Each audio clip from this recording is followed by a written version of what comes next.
UGC लाने का मकसद ये बताया जा रहा है कि समानता आएगी, इससे समानता आएगी जाएगी। अरे हम मतदाता हैं, हमने डबल इंजन और ट्रिपल इंजन की सरकारों का निर्माण किया है, हमने दिखाया है कि हम मोदी जी के साथ हैं, लेकिन उसका ये परिणाम नहीं मिलना चाहिए कि हमारे साथ इतना भेदभाव और ऐसा बर्ताव। क्या इस बिल के जरिए सवर्णों को टारगेट किया जा रहा है? लक्ष्य में अगर ब्राह्मण, क्षत्रिय और वैश्य को हटा जाएगा तो 2047 आपका आधा और अधूरा रह जाएगा, पूरा कभी नहीं हो पाएगा।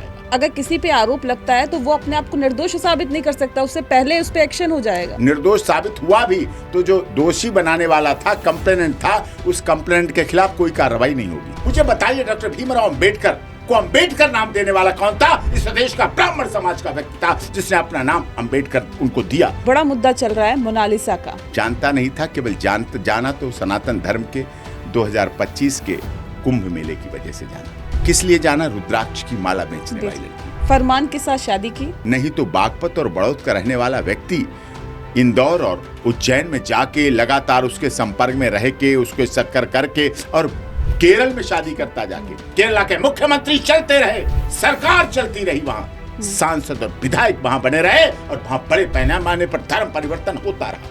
हिंदू लड़कियों को ले जाके वहाँ धर्म परिवर्तन किया गया। केरला अड्डा बन चुका है धर्मांतरण का और धर्म परिवर्तन का। हमें तो अपने पेरेंट्स से ही खतरा है, मुझे जान से मार देंगे। बच्चे फिर उनके साथ ये बात कहें कि मेरी माँ, मेरा बाप, आज मोनालिसा का बाप तड़प रहा है, आज मोनालिसा का माँ तड़प रही है, रो रही है। सोचिए आप उनके दिल पे कैसे बीतती होगी। पिता ही ऐसे कर रहे हैं। अभी हाल ही में एक इन्फ्लुएंसर की शादी हुई, कनिका और साकिब की शादी। सिर भी झुकाना पड़ता है और कितने माता पिता इसकी वजह सुसाइड कर लेते हैं, आत्महत्या कर लेते हैं। ये समाज के लिए, देश के लिए, राष्ट्र के लिए बहुत दुखद है। नमस्कार, बहुत बहुत स्वागत है आपका। मैं हूं आपके साथ नेहा दुबे।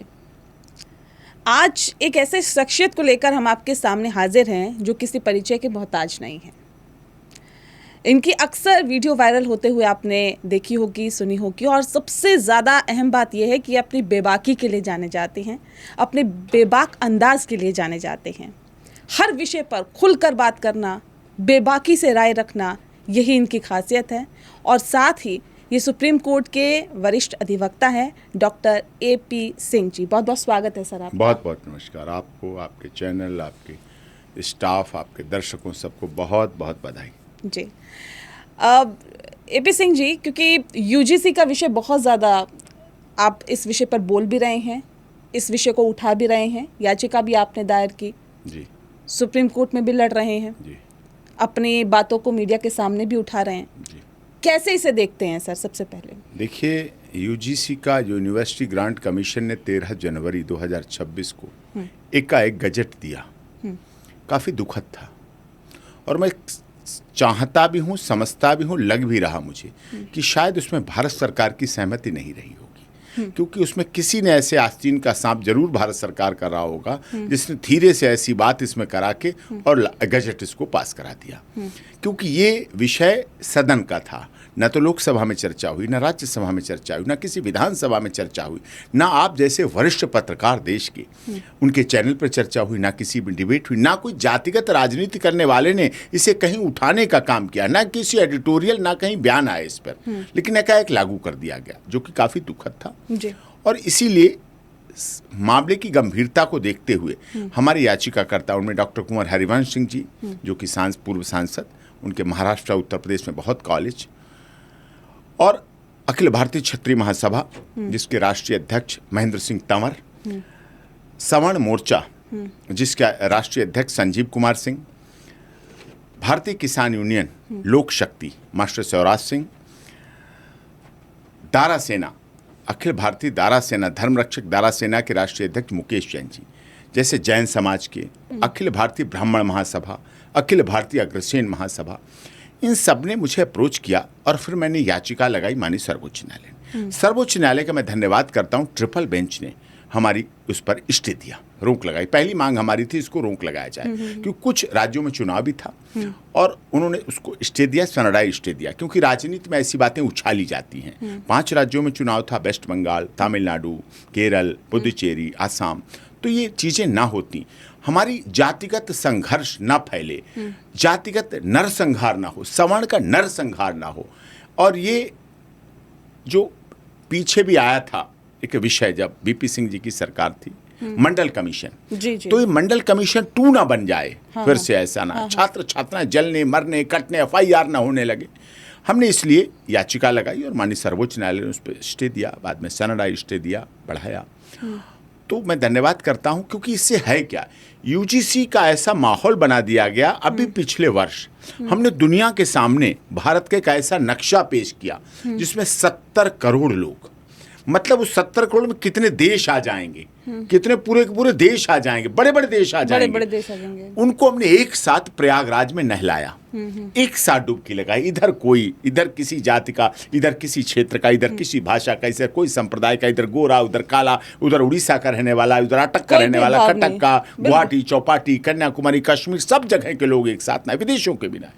एक तरफ हमारे देश के माननीय मुख्यमंत्री जी जब नारा देते हैं, चाहे वो हरियाणा का चुनाव हो, चाहे महाराष्ट्र का चुनाव हो, कल मैं जा रहा हूं महाराष्ट्र में, क्या कहते हैं, बटोगे तो कटोगे, बटोगे तो कटोगे। बटोगा मतलब बटोर मत, एक रहो, सनातन धर्म एक है।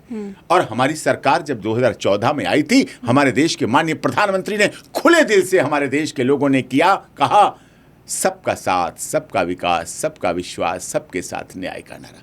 पूरी दुनिया के लोगों ने और देश के लोगों ने गले लगा लिया। किसी ने नहीं समझा कि मोदी जी एक चाय बेचने वाले थे, किसी ने नहीं समझा मोदी जी की मां घरों में बर्तन मांजती थी, किसी ने नहीं समझा मोदी जी पर गुजरात दंगों के आरोप लगे हुए हैं। सबने एक आवाज में एक साथ चिपटा के उन्हें लगा लिया, पूर्ण बहुमत दिया, पहली बार, दूसरी बार, तीसरी बार, और वो इस देश के सबसे लंबे प्रशासक बने। 9,832 दिन, पिछले अब तो पूरे 10,000 हो जाएंगे दिन, लगातार 3 बार मुख्यमंत्री गुजरात, लगातार तीसरी बार प्रधानमंत्री भारत के सबसे अधिक शासन और प्रशासन में रहने वाले व्यक्तित्व बने। एक तरफ हम सबके साथ चलते हैं। जब G20 का सम्मेलन हुआ तो हमारे देश में नारा दिया गया, विदेशों के लिए इंग्लिश में नारा था, वसुधैव कुटुंबकम का बड़ा रूप था। वसुधैव कुटुंबकम हमारा प्राचीन था। तो 1 अर्थ, 1 फैमिली, 1 फ्यूचर, 1 हेल्थ, हमने एक साथ पूरी दुनिया को नारा देके दिखा दिया कि हम सोने की चिड़िया जगत गुरु बनने की क्षमता रखते हैं। अगर भारत दुनिया का सबसे बड़ा लोकतंत्र है, अगर भारत मदर ऑफ डेमोक्रेसी है, अगर भारत का सबसे बड़ा दुनिया का लिखित संविधान है, तो हम दुनिया के सामने जजवाबी रखते हैं। और ऑपरेशन सिंदूर के समय आपने देखा जिस तरह से पाकिस्तान ने अपनी कायराना हरकतें की, तो जब ऑपरेशन सिंदूर की कमान सोफिया कुरैशी को संभाली गई, सोफिया कुरैशी ने दिखा दिया, जो पाकिस्तान कहता था भारत 2 नेशन थ्योरी पे चलता है, उस पाकिस्तान को केवल हमारी सोफिया कुरैशी ने 27 मिनट के अंदर 100 आतंकवादियों का जनाजा और 10 आतंकवादियों के ठिकानों का सफाया करके दिखा दिया कि हम दुनिया के सामने। और उस समय धन्यवाद करता हूं अपने विपक्ष का, MIM जैसे राष्ट्रीय अध्यक्ष का। हमारे देश की संसद एक हो गई, हमारा देश का पक्ष और विपक्ष एक हो गया। सब एक आवाज में कहने लगे, हिंदू मुस्लिम सिख ईसाई जैन पारसी गरीब दलित शोषित पीड़ित मजदूर मजलूम, सब लोग एक साथ कहने लगे भारत एक है। भारत की एकता अखंडता की तरफ कोई भी देखेगा उसे ऑपरेशन सिंदूर जैसा जवाब देंगे। हमारे विचार अलग हो सकते हैं, हमारे मतभेद हो सकते हैं, हमारे मनभेद हो सकते हैं, लेकिन हमारे राष्ट्र के प्रति समर्पण हमारे देश और दुनिया के सामने सारी दुनिया ने देखा कैसे हमारे विपक्षी लोग भी ऑपरेशन सिंदूर के समय एक आवाज में, एक ध्वज के नीचे, एक भारत माता, एक राष्ट्र माता, एक हिंदुस्तान, एक संविधान, एक देश, एक निशान के साथ चल दिए और पूरी दुनिया ने देखा। लेकिन फिर उसके बाद UGC हमें फिर बांटने के लिए आ गई। तो इसीलिए इसका विरोध। और इससे है क्या, इससे ब्रेन ड्रेन होगा। हमारे छात्र यहाँ की यूनिवर्सिटी में नहीं पढ़ेंगे, बच्चे नहीं पढ़ेंगे, विदेशों में पढ़ेंगे जाके, तो हम सोने की चिड़िया जगत गुरु कैसे बनेंगे? हमारे तो बच्चे बाहर जा रहे हैं। फिर जब बच्चे जाएंगे तो मनी ड्रेन होगा, बच्चों के साथ पैसे जाएंगे, माता पिता के पैसे जाएंगे। जब ब्रेन ड्रेन हो गया, मनी ड्रेन हो गया, तो वहां बच्चे फिर पढ़ेंगे, वहीं सेटल हो जाएंगे। फिर वहां वो दिल्ली का उन्हें पॉल्यूशन बुरा लगेगा, कई चीजें अच्छी लगेंगी, फिर वहां वो रहने लगेंगे। जब वो वहां रहने लगेंगे UGC की वजह से, वहीं वो शादी करेंगे, वहीं उनके बच्चे होंगे, वहीं उनकी ससुराल हो जाएगी। फिर ससुराल छोड़ के कौन आता है? यहाँ बुजुर्ग माता पिता का पैसा गया, ब्रेन ड्रेन हुआ, मनी ड्रेन हुआ, और उसके बाद बुजुर्ग कहाँ रहेंगे? वृद्धाश्रम में। वो वृद्धाश्रम में अपने घुटनों का इलाज कराने के लिए पड़े रहेंगे। बस उनका बर्बाद हो गया जीवन।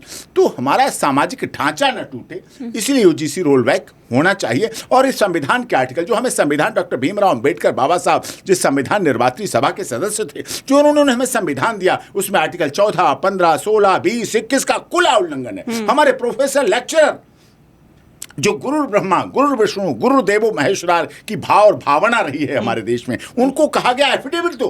अरे गुरु बच्चे के लिए एफिडेविट देगा कि मैं बच्चे के साथ अन्याय नहीं करूंगा, जातिगत हिंसा नहीं करूंगा, जातिगत नहीं फैलाऊंगा। गुरु ऐसा करेगा। दुनिया में दो ही लोग ऐसे हैं, माता पिता और गुरु, जो अपने बच्चे को, माता पिता अपने बेटे और बेटी को, और शिक्षक अपने बच्चे को अपने से भी अधिक पढ़ाना चाहते हैं, अपने से अधिक योग्य बनाना चाहते हैं, अपने से अधिक लिखाना चाहते हैं। अगर देश के चीफ जस्टिस ऑफ इंडिया बनते हैं तो उसमें कोई गुरु रहा होगा, कोई शिक्षक रहा होगा। माता पिता, मोदी जी माता का अपने आज भी सम्मान करते रहे, लास्ट रिचुअल्स तक अपनी माता के प्रति समर्पित रहे। सारी दुनिया ने देखा मोदी जी का माता के सम्मान। लेकिन फिर इस तरह से अगर ऐसे आएगा तो फिर यूजीसी से क्या मतलब रह जाएगा? तो यूजीसी हमारे समाज को तोड़ रहा था, देश को तोड़ रहा था, हमारी राष्ट्रीय एकता, अखंडता को खत्म कर रहा था, और हमारी प्राचीन विरासत, आप विकास करिए लेकिन विरासत मत मिटाइए।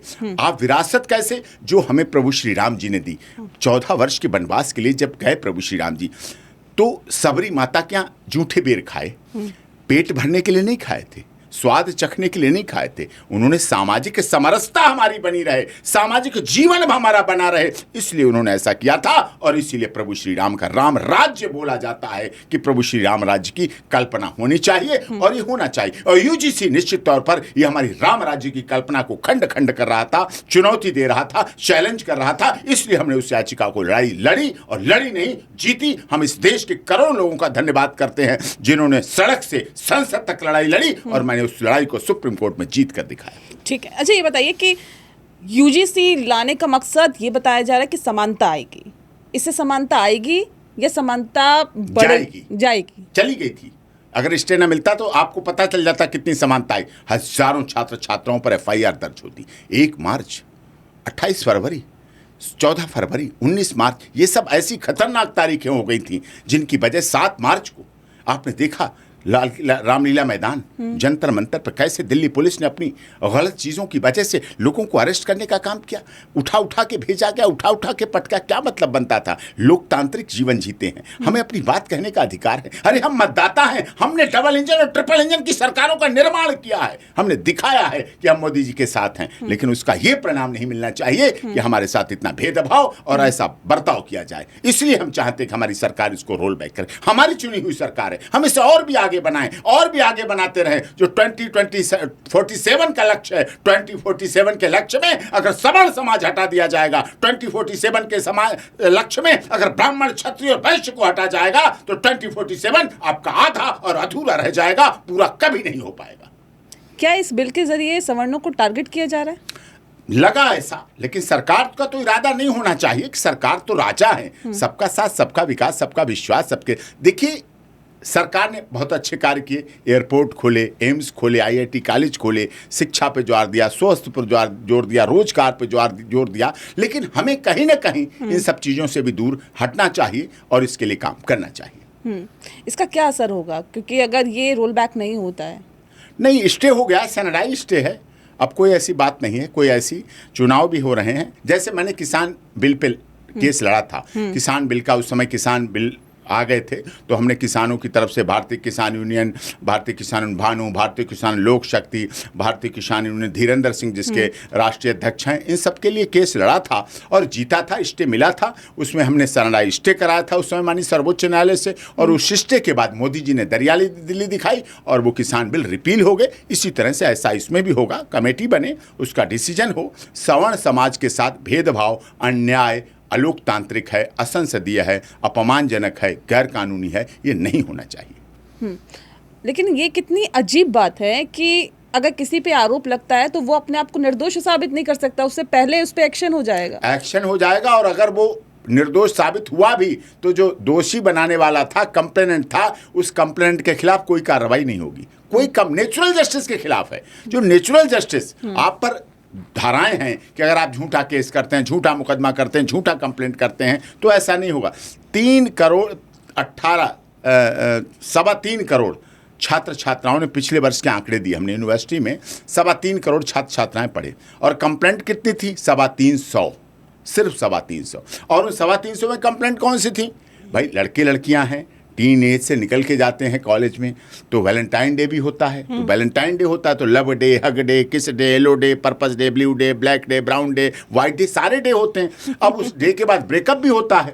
अब ब्रेकअप होता है तो फिर कहीं दूसरी जगह भी जुड़ना होता है, कहीं ज्वाइंट भी होता है, कहीं कनेक्शन होता है, कहीं यूनियन बनता है, सब कुछ होता है। तो ऐसे केसों में जहां ऐसी बातें हो रही थी वहां केवल 300-325 कंप्लेंट होना कोई महत्व नहीं रखता। इस समाज को हमारे लिए तोड़ने वाला काम है। हमारा देश सर्वधर्म समभाव, सर्वजन हिताय, सर्वजन सुखाय, बहुजन हिताय, बहुजन सुखाय के आधार पर चला है। उनको ऐसा नहीं करना चाहिए। और खुद हमारे देश की 4 बार उत्तर प्रदेश के मुख्यमंत्री रही बहन मायावती जी, लॉ ग्रेजुएट हैं। क्या बहन मायावती जी की कोई एक कंप्लेंट मुझे दिखा दीजिए, मैं दावे के साथ आपसे कहता हूं, अगर बहन मायावती जी की किसी यूनिवर्सिटी में बीए करते समय, एलएलबी करते समय अगर कोई कंप्लेंट जातिगत संघर्ष की हो तो मैं बताऊं आपको। जब उनके साथ पढ़ते समय ऐसा नहीं हुआ, जातिगत रामदास अठावले जी बता दें कि मेरी कोई कंप्लेंट है, मेरे साथ ऐसा हुआ नहीं है। जब उनके साथ नहीं हुआ, मुझे बताइए डॉक्टर भीमराव अंबेडकर को अंबेडकर नाम देने वाला कौन था? इस देश का ब्राह्मण समाज का व्यक्ति था जिसने अपना नाम अंबेडकर उनको दिया। डॉक्टर भीमराव को विदेशों में पढ़ाने वाला गुजरात का राजा था, महाराजा था, जिसने गुजरात में पढ़ा के उनको डॉक्टर भीमराव बनाया।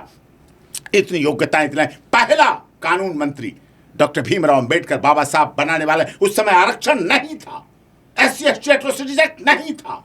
उस समय डॉक्टर भीमराव अंबेडकर को, बाबा साहब को कानून मंत्री बनाया गया। ब्राह्मण समाज ने अपनी 2 बेटियां डॉक्टर भीमराव अंबेडकर के वैवाहिक जीवन के लिए दे दी, कि 2 अपनी ब्राह्मण बेटियां दे दी कि डॉक्टर भीमराव अंबेडकर का वैवाहिक जीवन चले। शादी उनसे की और उन्हें आप ऐसे हल्के में ले लिया आपने, उनको इतना ऐसा कर दिया। ये दुखद है, गलत है, अपमानजनक है और अशोभनीय भी, असंसदीय भी है, गैर कानूनी भी है, असंवैधानिक भी है। देखा जाए तो अब क्या सवर्ण समाज दबा कुचला दिखाई दे रहा है क्या? अब इससे तो यही लग रहा है कि वो पीड़ित हो गया। हाँ, अब उसे मिलना चाहिए, आरक्षण मिलना चाहिए, आरक्षण मिलना चाहिए। हाँ। और मैं तो कहता हूं इसीलिए इकोनॉमिक वीकर सेक्शन को दीजिए, ईडब्ल्यूएस दीजिए, आर्थिक आधार पर आरक्षण करिए। गरीब ब्राह्मण में भी हो सकता है, वैश्य में भी हो सकता है, मुस्लिम में भी हो सकता है, जैन में भी हो सकता है, पारसी में भी हो सकता है, सिख में भी हो सकता है, सब जातियों में हो सकता है। गरीब को आरक्षण, क्रीमी लेयर। आज भी कुछ लोग आरक्षण के नाम पर मलाई चाट रहे हैं और आज भी जो सच्चा दलित और गरीब है वो जूते गांठ रहा है, वो जूती गांठ रहा है। आज भी बैठा हुआ वो चौराहे पर पीढ़ी दर पीढ़ी जूती गांठ रहा है और आरक्षण के नाम पर जातिगत राजनीति करने वाले मलाई चाट रहे हैं। उन्हें उसकी कोई चिंता नहीं, उन्हें उससे कोई लेना देना नहीं है। ठीक है, देखिए आजकल एक बड़ा मुद्दा चल रहा है मोनालिसा का। जी, मोनालिसा ने फरमान के साथ शादी की और वो कहती है कि जी हमें तो अपने पेरेंट्स से ही खतरा है, मुझे जान से मार देंगे। ये एक ऐसी ट्रेंड चल पड़ी है हमारे समाज में। मोनालिसा को कोई जानता नहीं था, केवल जाना तो सनातन धर्म के 2025 के कुंभ मेले की वजह से जाना। 24-25 कुंभ मेला हुआ, किस लिए जाना? रुद्राक्ष की माला बेचने वाली लड़की कुंभ में जाने वाली आती, ओम नमः शिवाय, हर हर महादेव का नारा लगाने वाली लड़की के रूप में जाना लोगों ने। हमारा बहुत पुराना क्लाइंट सनोज मिश्रा, जिन्होंने पहले फिल्म बनाई थी, 19 फिल्में बनाई उन्होंने, शशांक फिल्म एक बनाई थी सुशांत सिंह राजपूत की मृत्यु के बाद। तो उनकी फिल्म पे दिल्ली हाई कोर्ट में केस पड़ गया। उनके पिता ने, सुशांत सिंह राजपूत जी के पिता ने उन्होंने केस डाल दिया कि हमें 200 करोड़ रुपए दो तब रिलीज होगी फिल्म। हमने वो केस लड़ा।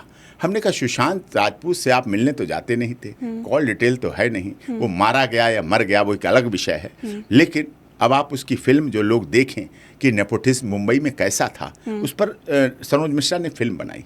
बहुत फिल्में बनाई उस तरह की, राम पे बनाई और सब बनाई, the diary of West Bengal, diary of Manipur, इस तरह से इसे बनाई फिल्में। संघर्ष भी किया, इसकी उसे कीमत भी चुकानी पड़ी, झूठे केस भी लगाए गए।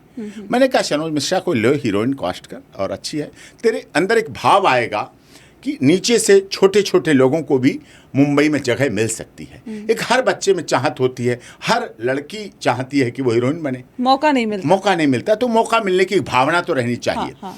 तो उन्होंने लिया, उसे चलाया, सिखाया, पढ़ाया, ट्यूटर रखा, ब्यूटिशियन रखा, भाषा सीखने वाली आदिवासी समाज की लड़की, तो उसे बहुत अच्छा इंदौर में सिखाया, उज्जैन में करके सब कुछ बढ़ा दिया, और कास्टिंग, कपड़े, सब पैसा लगा के खूब किया। और उसके बाद एक साजिश और षड्यंत्र के तहत, क्योंकि Sanoj Mishra the diary of Manipur बना रहे थे, जिसमें धर्म परिवर्तन बड़े स्तर पर दिखाया जा रहा था। The diary of West Bengal बनाई, उसमें बड़े पैमाने पर सनातन धर्म का किस तरह से वेस्ट बंगाल में होता है, कैसे सनातन धर्म को मानने, जानने, पहचानने वालों के साथ व्यवहार होता है, उस फिल्म में दिखाया गया था। तो उस फिल्म का और सबका बदला लेने के लिए एक साजिश रची गई। एक व्यक्ति जो नाम आपने लिया वो तैयार हुआ, उसको फंडिंग जरूर विदेशों से हुई, नहीं तो बागपत और बड़ौद का रहने वाला व्यक्ति इंदौर और उज्जैन में जाके लगातार उसके संपर्क में रह के, उसको चक्कर करके, और केरल में शादी करता जाके। इससे ये तो सिद्ध हो गया, जो मैं पहले कहा करता था, इस मोनालिसा प्रकरण से पहले मैं कहा करता था कि केरल धर्म परिवर्तन का, धर्मांतरण का एक बहुत बड़ा अड्डा बन चुका है। क्या कारण था? जब मोनालिसा का ये सब कुछ हुआ वहां गवर्नर हाउस चलता रहा, केरला का हाई कोर्ट चलता रहा, केरला के मुख्यमंत्री चलते रहे, सरकार चलती रही, वहां सांसद और विधायक वहां बने रहे, और वहां बड़े पैमाने पर धर्म परिवर्तन होता रहा।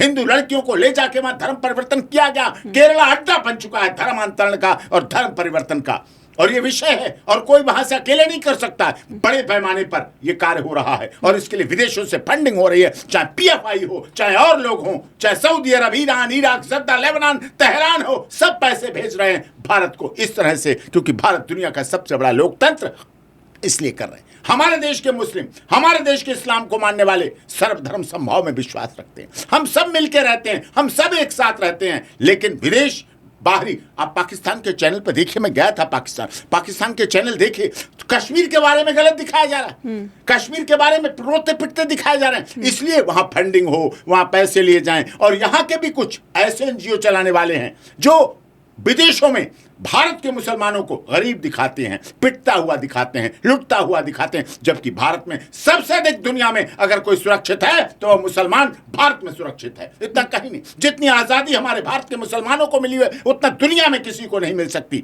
सुरक्षा, विकास, सब कुछ एक साथ होता है। हमारे यहाँ एयरपोर्ट बनता है, हमारे यहाँ ट्रेन बनती हैं, हमारे यहाँ वंदे भारत चलती है, हमारे यहाँ एम्स बनता है, हमारे यहाँ हाईवे बनते हैं, कोई भेदभाव नहीं होता, सब एक साथ चलते हैं, एक साथ आते हैं, एक साथ जाते हैं। अगर अयोध्या में वाल्मीकि इंटरनेशनल एयरपोर्ट बना तो वहां कोई भेदभाव नहीं है, वहां मुसलमान भी उतरता है तो हिंदू भी उतरता है। अगर गोरखपुर एयरपोर्ट बना उत्तर प्रदेश में तो वहां सब लोग उतरते हैं। अगर जेवर एयरपोर्ट बना तो वहां तो सभी लोग उतरेंगे, कोई भेदभाव तो नहीं था। हिंडन एयरपोर्ट बना तो सबके लिए बना, विकास सबके लिए है, लेकिन विदेशों में ऐसा नहीं है, पाकिस्तान में ऐसा नहीं है, अफगानिस्तान में ऐसा नहीं है। लेकिन ऐसा क्यों हो जाता है कि उसके बाद फिर माँ बाप से ही खतरा हो जाता है? ये इतना माइंड वॉश कैसे किया जाता है? ये कहाँ से चलता है? ये पूरा रैकेट कैसे होता है? ये कहाँ से इसकी शुरुआत होती है? इसकी शुरुआत ऐसे ही टारगेट किए जाते हैं भोले भाले लोग। हाँ। जो टारगेट किए जाते हैं, उसका बहुत अच्छा भविष्य भी हो सकता था, लेकिन उसने अपने भविष्य अपने पैरों पे खुद ही कुल्हाड़ी मार ली। हाँ। खुद डिस्प्यूटेड हो गई, अब कौन उसको कहाँ कभी लेगा। हम उसमें देख रहे थे, जब इसे सनोज मिश्रा पे केस हुआ तो काफ़ी संपर्क रहा मोनालिसा का मेरे से, काफ़ी संपर्क रहा। तो लेकिन उसके बाद उसने ऐसा किया। अब माता पिता जो 9 महीने पेट में रखता है, माँ रखती है, और पिता भी 9 महीने शांत नहीं बैठता है, वो एक एक दिन गिनता है, एक एक दिन देखता है कि मेरे बच्चे की धड़कन, वो माँ के पेट में धड़कन जरूर चल रही होती, बाप की भी धड़कन उससे जुड़ी होती है। बाप पूरे जीवन भर फटे जूते, फटी बनियान, पुराना ब्रश रगड़ता रहता है, बदलता नहीं है।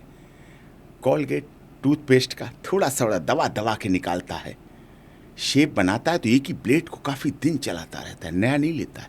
किस लिए? मेरे बच्चे, मेरे बेटा, मेरी बेटी बड़े होके अच्छे जूते, अच्छे मोजे, अच्छे कपड़े और ब्रांडेड घड़ी और ब्रांडेड पहन सके। माँ पूरे जीवन भर साड़ी, ब्लाउज, पेटीकोट सिलती रहती है, अपना फटा हुआ सिल लेती है। किस लिए? कि मैं शादी के दिन इतने पैसे इकट्ठे कर लूं कि अपनी बेटी को ब्याहने के लिए सबसे सुंदर लहंगा लाऊं और उसको ब्याहूं, उसको भेटूं, उसके जब हाथ पीले करूं। हर माँ बाप की इच्छा होती है कि अपनी बेटी को हाथ पीले, बड़े सम्मान से, बड़े इरादे से करे।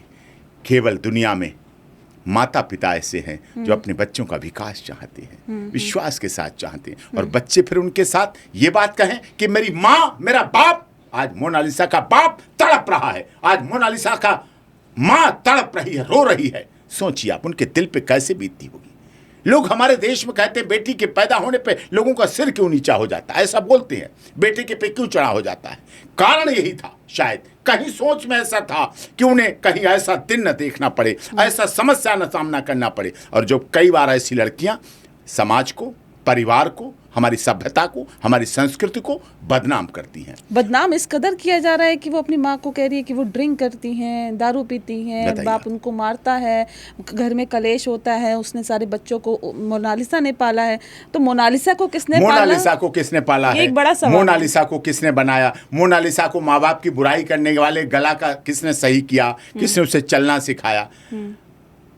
बच्चा बोलना तो सीख जाता है 4-5 साल में, लेकिन क्या बोलना है, कब बोलना है, कहाँ बोलना है, कैसे बोलना है, क्यों बोलना है, ये पूरे जीवन भर व्यक्ति नहीं सीख पाता। और मोनालिसा ये गलती कर रही है, माँ बाप को बदनाम करना। माँ बाप के अगर बेटे बेटियाँ अच्छे हो ना, तो अगर किसी के आईसीयू में बाप पड़ा है और उसके बेटा बेटियाँ अच्छे हैं और वो गर्व से कहता है कि मेरे बेटे बेटियाँ अच्छी हैं, वो आईसीयू में से भी खड़ा हो जाता है, जिंदा हो जाता है। और जिसके बेटे बेटी गलत निकल जाएं, वो पहलवान हो, 125 किलो का, 150 कुंटल का पहलवान हो, खली से भी बड़ा चौड़ा लंबा हो, लेकिन वो जिंदा लाश बन जाता है। वो जिंदा लाश घूमता रहता है अपने बेटे बेटियों के इन व्यवहार की वजह से। इसीलिए हमारे देश में कहा गया, धन गया तो कुछ नहीं गया, स्वास्थ्य गया तो कुछ गया, और चरित्र चला जाता है तो जीवन में सब कुछ चला जाता है। ये हमारी भावना है। हमने सीता, सावित्री, गार्गिया, पाला, अनुसुईया, रजिया, सुल्ताना, पद्मावत, हाड़ा रानी, झांसी की रानी लक्ष्मीबाई को नहीं देखा, लेकिन हमने अपने देश में, अपने परिवार में अपनी बहनों जैसों को देखा है, जो हमारी बहन और हमारे परिवार के लोग चरित्र निर्माण की एक विशाल और पराकाष्ठा पर चलते हैं और उस विशालता के साथ जीते हैं, विशालता के साथ रहते हैं। यह आवश्यकता है। मनुष्य के जीवन में चरित्र का महत्व होना चाहिए, लेकिन आज समय बदलता जा रहा है।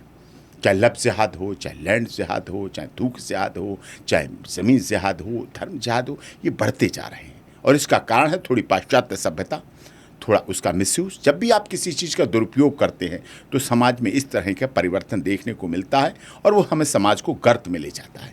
ये तो आदिवासी लड़की, ये कहाँ वेस्टर्न कल्चर को अपना रही? बना दिया ना, लेके आए, तब नहीं था, अब तो बनाया ना। उसे film industry, media, press release, action, light, camera, इनके लिए तो बड़ी बात होती है कि भाई किसी मुस्लिम से आप शादी कर रहे हैं, एक माइंडसेट होता है पूरे खानदान के लिए बुरा हो जाता है, उनका खानदान पूरा लजा जाता है। इसीलिए वो खानदान की वजह से भोपाल में उसने इंदौर, उज्जैन में FIR कराई और वो बेचारा परेशान हो रहा है, धक्के खाता हो रहा है, उसके जीवन को खतरा। और ख़तरा मोनालिसा को भी है कि उसके साथ कुछ भी ऐसा हो सकता है जिसकी वजह से कहीं सरोज मिश्रा, उसके माता पिता पर कोई ऐसा आरोप लगाने के लिए ऐसा कर सकते हैं। वो यूज़ हो रही है, बिल्कुल यूज़ हो रही है, और उसको सुरक्षित करना चाहिए, उसे बुलाना चाहिए, नारी निकेतन में रखना चाहिए, जिससे कोई और लड़कियां ऐसी घटना को ना देख सकें, अंजाम नहीं। एक मैसेज गलत देने का प्रयास किया जा रहा है समाज में, मैसेज ऐसा दिया जा रहा है। एक बच्चों की कच्ची उम्र होती है, उस कच्ची उम्र में ऐसा गुमराह कर देना ये गलत है। ये उम्र से मुझे याद आया कि उम्र पर भी बहुत बवाल हुआ। और ये भी कहा जा रहा था कि वो 16-17 साल नाबालिग है, लेकिन वो तो 18 साल का आधार कार्ड दिखाया जा रहा है। Aadhaar card is a not a valid proof of age. Aadhaar card is only proof of identity, ये सुप्रीम कोर्ट भी कह चुका है।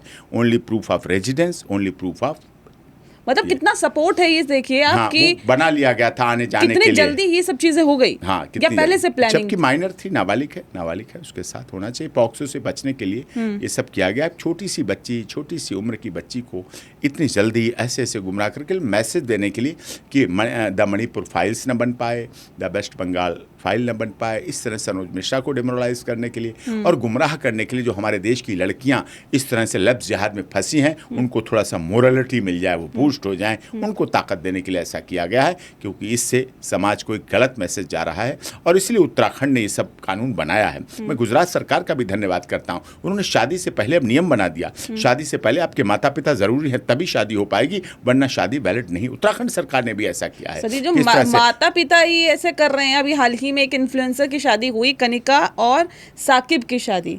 अब सोचिए, साकिब जो है वो मुस्लिम है, कनिका हिंदू है, दोनों की शादी होती है, माँ बाप भी तैयार हो जाते हैं। प्रेशर, बच्चे प्रेशर बना देते हैं, हम सुसाइड कर लेंगे, हम मर जाएंगे, हम डर जाएंगे। पहले बच्चे होते थे 6-7 बच्चे होते थे परिवार में, तो एक तानाशाही नहीं चलती थी, एक ब्लैकमेलिंग नहीं चलती थी बेटा और बेटी की। अब 1-2 बच्चे हैं, अब उस उम्र पे दोबारा होने की बात नहीं रह जाती माता पिता के, वो चीज़ भी ख़त्म हो चुकी होती है। तब वो सोचते हैं 1-2 बेटा है, बेटी है, यही जीवन है। तो बच्चे ब्लैकमेल कर रहे हैं, एक तरह से ब्लैकमेलिंग है ये। और ये इसका कारण यही कम बच्चे होना। ज़्यादा बच्चे हों तो कोई ब्लैकमेल नहीं होते। पहले के माता पिता ब्लैकमेल नहीं होते थे, आज बच्चे माता पिता ब्लैकमेल हो रहे हैं। बड़े दुख के साथ कहना पड़ रहा है, उन्हें अपने समझौते करने पड़ रहे हैं, अपनी ज़िंदगी के साथ समझौते करने पड़ रहे हैं, अपनी भावनाओं के साथ। लोगों ने ब्रांडेड घड़ी दे दी, ब्रांडेड गाड़ी, ब्रांडेड जूते, ब्रांडेड कपड़े, ब्रांडेड खाना, branded hotel, branded restaurant, branded घूमना, ब्रांडेड सब कुछ ब्रांडेड दे दिया, लेकिन चरित्र ब्रांडेड नहीं दे पाए। इस बात का मुझे दुख है। इस देश में लोगों का चरित्र, लोगों की सोच, लोगों के संस्कार, रीति रिवाज, पद्धति, संस्कृति ब्रांडेड नहीं हो रह पाई, जिसकी वजह से माता पिता को सिर भी झुकाना पड़ता है। और कितने माता पिता इसकी वजह सुसाइड कर लेते हैं, आत्महत्या कर लेते हैं। ये समाज के लिए, देश के लिए, राष्ट्र के लिए बहुत दुखद है। सर, ये काफ़ी मामले सामने आए। साजिद शिल्पा का मामला सामने आया, अदनान रिद्दी का मामला सामने आया, शोएब दीपिका का, अब ये साकिब और कनिका का। ये लोग आइकन हैं यूथ के लिए, ये इन्फ्लुएंसर हैं जिनके मिलियंस में सब्सक्राइबर्स हैं। ये इन्फ्लुएंसर बने इसीलिए हाँ। कि समाज को गलत दिशा दे सके। हाँ। मिस इन्फ्लुएंसर बोलिए इनके। इन्फ्लुएंसर कैसे हो सकते हैं? नायक तो पृथ्वीराज चौहान थे, हाँ। महाराणा प्रताप थे, शिवाजी थे। नायक तो हमारे नेताजी सुभाष चंद्र बोस, चंद्रशेखर आजाद, पंडित राम प्रसाद बिस्मिल, रोशन सिंह और शहीद अशफाक उल्लाह खान नायक थे। ये नायक थे हमारे। ये नायक कैसे? नायक तो हमारे डॉक्टर APJ कलाम थे। नायक तो हमारे यहाँ अब्दुल हमीद थे शहीद।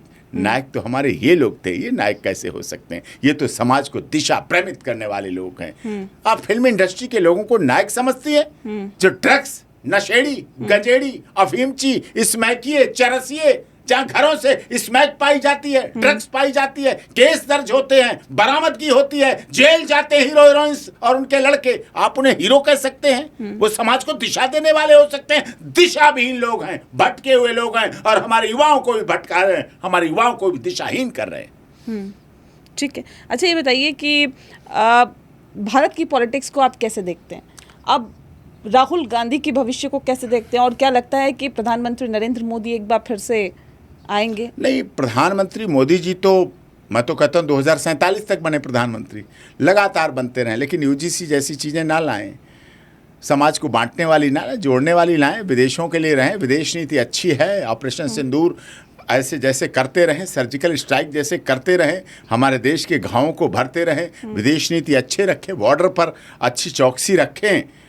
क्योंकि हमारे देश का सैनिक जब बॉर्डर पर जाता है तो वो माँ से, पिता से एक ही बात कह के जाता है, माँ मैं बॉर्डर पर जा रहा हूँ, माँ या तो मैं तिरंगा लहरा के आऊँगा या मैं तिरंगे में लिपट कर आऊँगा। या तो वो तिरंगा लहरा होता है बॉर्डर पर, तो आप जैसे वरिष्ठ पत्रकार अपने न्यूज चैनल के रिपोर्टिंग से, एंकरिंग में कर रहे होते हैं, भारत ने इतने दुश्मनों को मार गिराया और भारत की इतनी चौकियां सुरक्षित हैं, भारत ने पाकिस्तान पर हमले को अंजाम दे दिया, भारत का तिरंगा लहरा रहा है।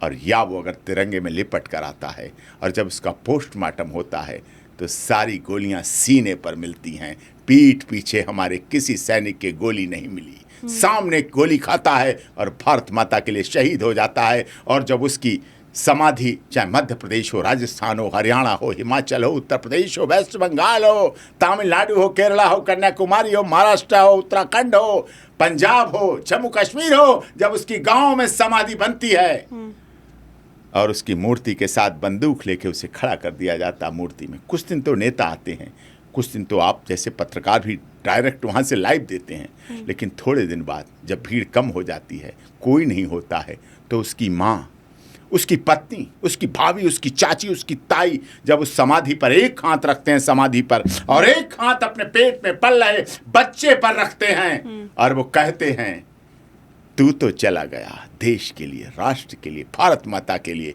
लेकिन जो पेट में पल रहा बच्चा है उसे भी इस देश के लिए, भारत माता के लिए, राष्ट्रीय ध्वज के लिए, तिरंगे के स्वाभिमान के लिए, हिंदुस्तान जिंदाबाद करने के लिए बॉर्डर पर पैदा करके, बड़ा करके, शहीद होने के लिए भेज दूंगा। ये हमारे भारत की माता की जय बोलेगा, भारत माता की जय करेगा। ये हमारा तिरंगा जो संसद भवन, लोकसभा, राज्यसभा, विधानसभा, सुप्रीम कोर्ट, राष्ट्रपति भवन में लहराता है, ये हवा से नहीं लहराता है। इसमें तीलियां जो बनी हैं वो सभी राज्यों का प्रतिनिधित्व करती हैं। केसरिया रंग हमारी धार्मिक संपन्नता, सफेद रंग हमारे श्वेत क्रांति, हरा रंग हमारी हरित क्रांति को दर्शाता है। यह हवा से नहीं लहराता है।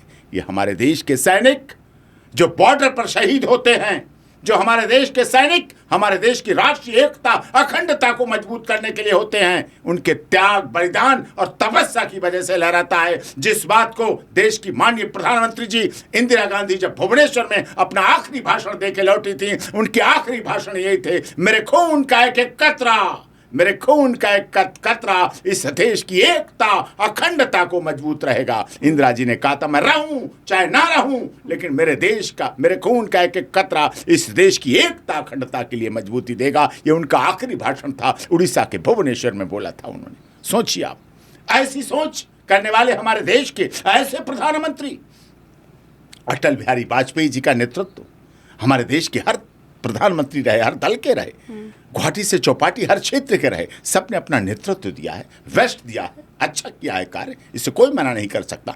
किसी के पास ज्यादा गुणवत्ता होती है, किसी के पास ज्यादा त्याग होता है। मोदी जी के पास ज्यादा त्याग है, तपस्या है, बलिदान है, लेकिन सबके कार्य को मिटाया नहीं जा सकता। राहुल गांधी को प्रधानमंत्री के तौर पर देखते हैं आप? देखिए, राहुल गांधी जी बन सकते हैं प्रधानमंत्री, लेकिन वो अपने सलाहकार बदलें। उनके सलाहकार नहीं अच्छे हैं, जो उन्हें भाषण बना के दे देते हैं, वो बोलते हैं, कहीं आलू से सोना निकालते हैं, कहीं कुछ बोलते हैं। उनकी और सब अच्छी बात, वो त्यागी परिवार से हैं, बलिदानी परिवार से हैं, तपस्वी हैं। इंदिरा जी की विरासत, राजीव गांधी, देखिए राजीव गांधी का जब शव आया था, हमारे देश युवा प्रधानमंत्री थे, आज कंप्यूटर टेक्नोलॉजी उनकी देन है, मानना पड़ेगा। जब उनका शव आया था, उनके जूतों से पहुंचाने गए थे उनके शरीर के लोथड़े, उनके शरीर का कोई अंग नहीं बचा था, केवल जूतों से पहचाना गया कि राजीव गांधी के मांस के लोथड़े बोरी में भर के लाया गया था उनका शव। ऐसे बलिदानी परिवार से हैं राहुल गांधी, जिसमें कोई शक नहीं।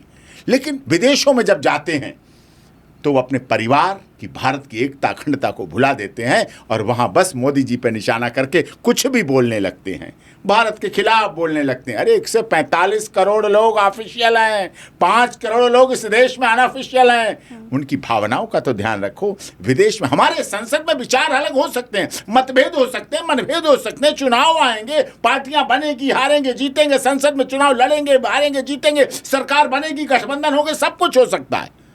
लोग इधर से उधर जाएंगे, सरकारें बनेगी, परिवर्तन होगा, लेकिन विदेशों में भारत एक रहना चाहिए। विदेशों में आप भारत की तारीफ करिए। अगर आप अपने मुंह से देश के, भारत के प्रधानमंत्री नरेंद्र मोदी जी की तारीफ करने लगेंगे, भारत सरकार की तारीफ करने लगेंगे, भारत के सभी जाति, धर्म, क्षेत्र, भाषा की तारीफ करने लगेंगे, यूजीसी रोल बैक का नारा लगाने लगेंगे जिस दिन राहुल गांधी जी, उस दिन से उनके प्रधानमंत्री बनने के चांसेस बढ़ जाएंगे। सलाहकार बदलने की जरूरत है, स्क्रिप्ट राइटर दोनों बदलने की ज़रूरत है। दोनों राय नहीं देते हैं, लोग सही राय नहीं देते, कहाँ कब क्या बोलना है। हाथरस केस मैंने लड़ा, हाथरस रेप प्रकरण, हाथरस रेप प्रकरण में जातिगत बात कही गई, राजपूत दरिंदे हैं, 3 लड़के 4 लड़के सब फंस गए। हमने वो केस लड़ा। राजा मानवेंद्र सिंह हैं, मथुरा के सांसद, केंद्रीय मंत्री रहे भारत सरकार में, उनके द्वारा हमने लड़ा केस, लड़ा और जीता।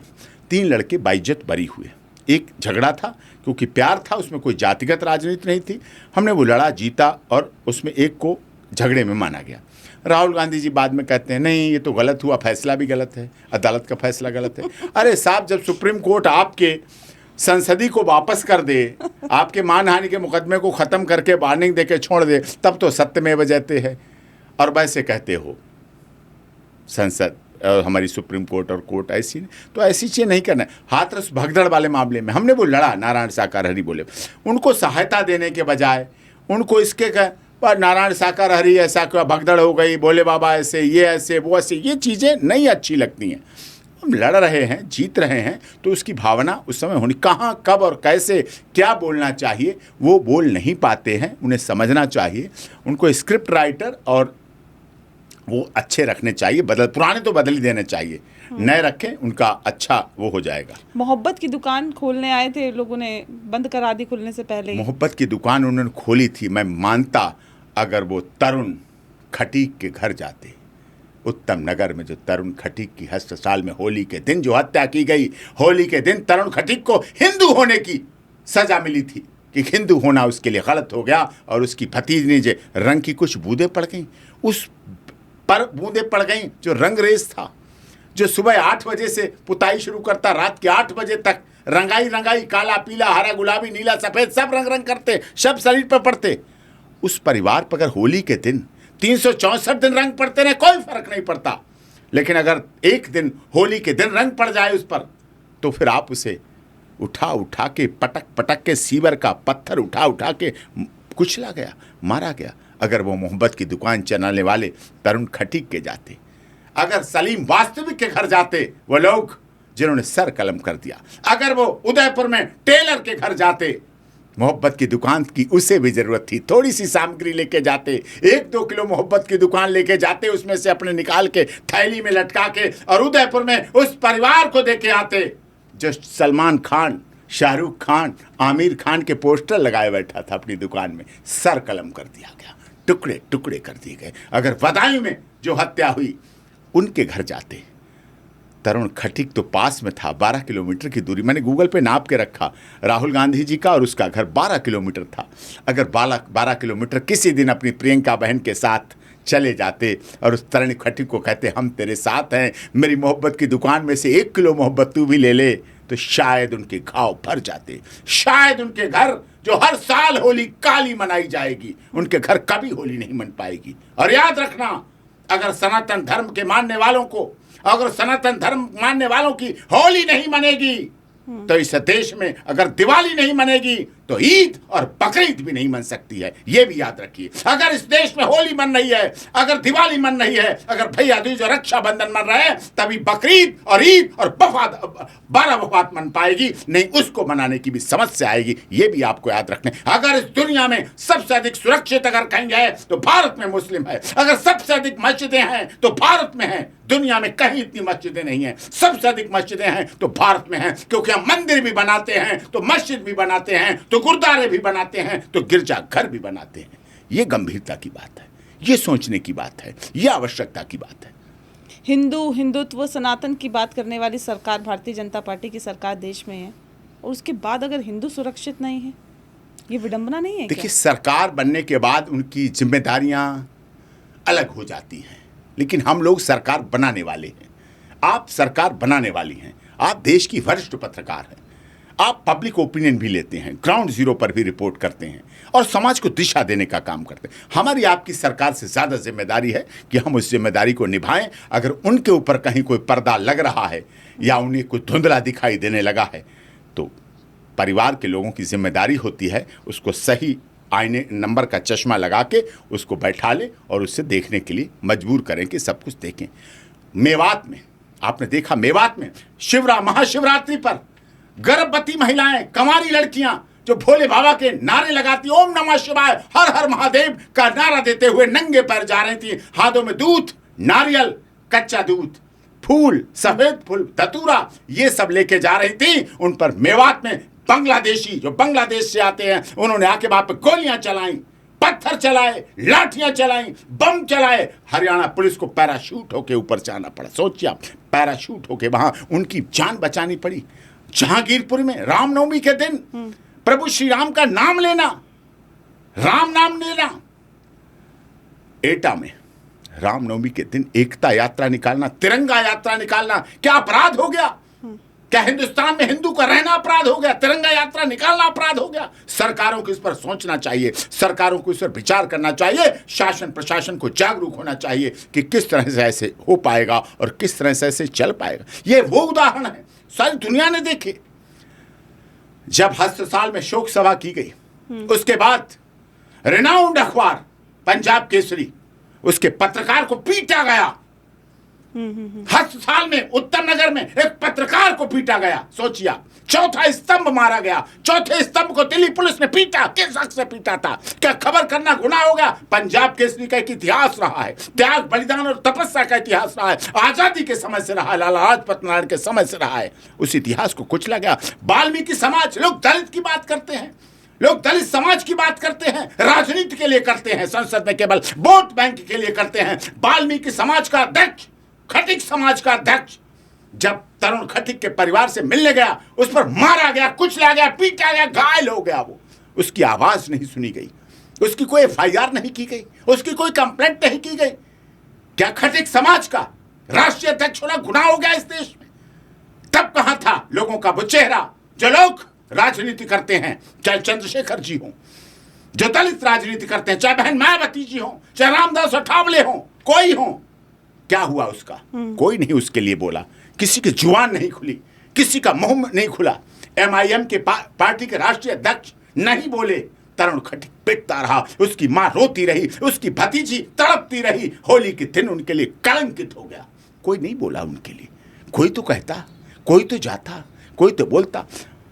वेस्ट बंगाल में आज तो चुनाव है, चुनाव से पहले जब मुर्शिदाबाद, मालदा में स्टेशन पर, पश्चिम बंगाल, मालदा और मुर्शिदाबाद में माताओं बहनों का खुलेआम यौन शोषण हुआ। खींच खींच के घर से पकड़ के ले जाई गई औरतें, दुकानें जलाई गई, मकान जलाए गए, घर जलाए गए। मुर्शिदाबाद और मालदा स्टेशन भर गई थी, लोग वहां से भाग रहे थे। तो ममता दीदी माटी, मानुष और मां का नारा देने वाली की मां कहां गई? नहीं गई उनके पास, नहीं गई उनका दर्द। जब उनकी फाइलें भाग रही थी लेके ईडी और इनकम टैक्स, तो अपनी फाइलों को बचाने के लिए 10 मिनट में भागी भागी चली गई आरजी कर हॉस्पिटल में। जब एक मेडिकल की छात्रा रेप के बाद दम तोड़ रही थी, मर रही थी, उसके आंसू पोंछने और उसको मरने से बचाने कोई नहीं गया और उसने दम तोड़ दिया। रेप की पीड़िता होके आरजी कर में कोई नहीं गया, मुर्शिदाबाद कोई नहीं गया, मालदा में कोई नहीं गया। अब चुनाव के समय जाएंगे। किस तरह से ऐसा होता है, क्यों होता है ऐसा, ये सोचने की बात है। बिहार के मनीष कश्यप ने जब पूर्वांचल की बात उठाई, प्रवासियों की बात उठाई, रासुका लगाई गई, एनएसए लगा, मैंने मुकदमा लड़ा, सुप्रीम कोर्ट में लड़ा, 22 जज बरी कराया उसे कि हमारे देश में पत्रकारों पर हमले होंगे, पत्रकारों पर रासुका लगाई जाएगी, एनएसए लगाया जाएगा। पत्रकार सूर्य की रोशनी की तरह होता है, रोशनी भी देता है, विटामिन डी भी देता है और रोग मिटाने की ताकत भी देता है। प्रेशर कुकर की तरह होता है पत्रकार हमारा। प्रेशर कुकर में सेफ्टी वाल्व ना हो, अगर सीटी बनाने वाले में कोई दाल या चावल फंस जाए तो प्रेशर कुकर में सेफ्टी वाल्व ना हो तो प्रेशर कुकर फट जाएगा। ठीक वैसे ही पत्रकार अगर ना हो, निष्पक्ष, निडर और निर्भीक पत्रकारिता ना हो तो लोकतंत्र फंस जाएगा, संविधान मर जाएगा। अगर पत्रकार जिंदा नहीं होगा और पत्रकार की कलम और पत्रकार की आईडी अगर मजबूत नहीं होगी, क्या होगा फिर?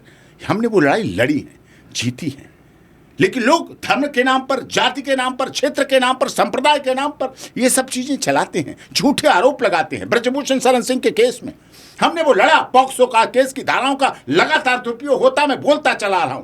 क्यों? इस देश में महिला आयोग है, महिला मंत्रालय है, महिला हेल्पलाइन है, महिला हेल्प डेस्क है, महिला थाना है, महिला फास्ट ट्रैक कोर्ट है, महिला की आइडेंटिटी छिपाई जाती है, लेकिन पुरुष आयोग नहीं है, पुरुष हेल्पलाइन नहीं है, पुरुष हेल्प डेस्क नहीं है, पुरुष थाना नहीं है, पुरुष की आइडेंटिटी नहीं छिपाई जाती। जब पुरुष को पकड़ा जाता है, दरिंदा आप लोग, आपकी जिम्मेदारी है, मैं आपको भी कटघरे में रखता हूं।